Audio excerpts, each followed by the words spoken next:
গাজীপুরে রেহনা পরিবারের বিপুল সম্পদ অনুসন্ধানে দুদক। অদ্ভুত ব্যাপার, গাজীপুরের এত বিশাল এক রিসোর্ট, বাগানবাড়ি কল্পনাই করা যায় না। শেখ পরিবারের কত সম্পত্তির দরকার, কত জমি জমা অর্থ দরকার, মানে এটার কোনো হিসাব নাই, কোনো তাল রাখা যাচ্ছে না, কোনো হিসাব মিলানো যাচ্ছে না। দেখেন শেখ রেহানা, টিলিপ সিদ্দিকের মা। টিলিপ সিদ্দিক তো অন্তত মা খালাদের কেলেঙ্কারির জন্য দায় নিয়ে তাকে মন্ত্রিত্ব থেকে সরে যেতে হলো। শেখ রেহানা সরকারি কোনো পদে নেই, মনে হয় যেন কত নির্লোভ একটা মহিলা। তার কোনো চাহিদা নেই, আকাঙ্ক্ষা নেই, সরকারি পদ পদবি নেই, কিন্তু তলে তলে দেখেন সমস্ত, শুধু শেখ রেহানা না, এদের শেখ বংশের যতগুলি, কারো কোনো পদ পদবি নেই। শেখ সেলিম বলেন, শেখ হেলাল বলেন, শেখ জুয়েল বলেন, কারোর কোনো পদ পদবি নেই, কিন্তু অর্থ সম্পদ ক্ষমতার কোনো শেষ নেই। ওই শেখ হাসিনার রক্ত, শেখ মুজিবের রক্ত, এটাই যথেষ্ট। এটা দিয়েই তারা কোটি কোটি টাকার সম্পদ করেছেন, যেখানে সেখানে তারা ক্ষমতা খাটিয়েছেন। মন্ত্রণালয়গুলো ছিল এদের হাতের পুতুল, মন্ত্রীরা ছিল এদের চাকর বাকর, এরা যা বলতো মন্ত্রীরা তাই করতো।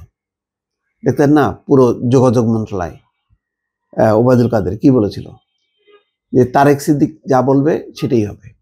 ওই রেহানার দেব আর এক দুর্নীতিবাজ, কোটি কোটি টাকার সম্পদ।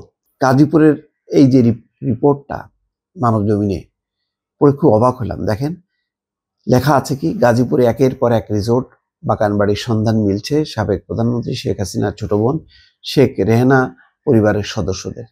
বিভিন্ন সময় কেনা এসব রিসোর্ট ও বাগানবাড়ি করা হয় অবসর সময় কাটানোর জন্য। সরকার পতনের পর কয়েকটি রিসোর্ট ও বাগানবাড়িতে বিক্ষুব্ধ মানুষের হামলার ঘটনাও ঘটে। যুক্তরাজ্যে রেহানা কন্যা টিউলিপের বিরুদ্ধে অনৈতিক সুবিধা নেওয়ার অভিযোগ ওঠায় এবং তার পদত্যাগের পর দেশেও রেহানা পরিবারের সদস্যদের সম্পদের খোঁজ করছে দুদক। প্রাথমিক অনুসন্ধানে বিপুল পরিমাণ সম্পদের তথ্য মিলেছে। গাজীপুর মহানগরীর কানাইয়া জয়দেবপুর থেকে প্রায় 15 কিলোমিটার দূরে অবস্থিত এলাকাটি। কাঁচা পাকা রাস্তা আর সারি সারি গাছপালা, অনেকটা সবুজে ঘেরা এই কানাইয়ায় গড়ে উঠেছে শেখ হাসিনার ভাগ্নি ও সদ্য পদত্যাগ করা ব্রিটিশ মন্ত্রী টিলিপ সিদ্দিকের নামে একটি বাগানবাড়ি। প্রায় 35 বিঘার উপর বাগানবাড়িতে কি নেই, বাংলো, পুকুর, হরেক রকমের ফুল ও ফলের গাছ। নানা নামকরণও করা হয়েছে টিউলিপের নামে, টিউলিপস টেরিটরি। দেখেন কোথায় মন্ত্রিত্ব করতেছে ব্রিটিশ নাগরিক, আর বাংলাদেশ হলো তার রাজত্ব।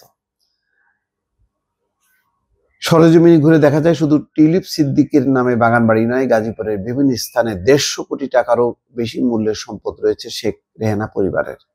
বাংলো, পুকুর আর সবুজে ঘেরে সব বাগানবাড়ি নির্মাণ করে রাখা হয়েছে শুধুমাত্র নিজেদের একান্ত সময় কাটানোর জন্য। আহারে সুখের রাজ্য। বাগানবাড়ির দায়িত্বরতদের সঙ্গে কথা বলে জানা গেছে, শেখ হাসিনার পতনের পর কেউ আসেনি টিউলিপস টেরিটরিতে।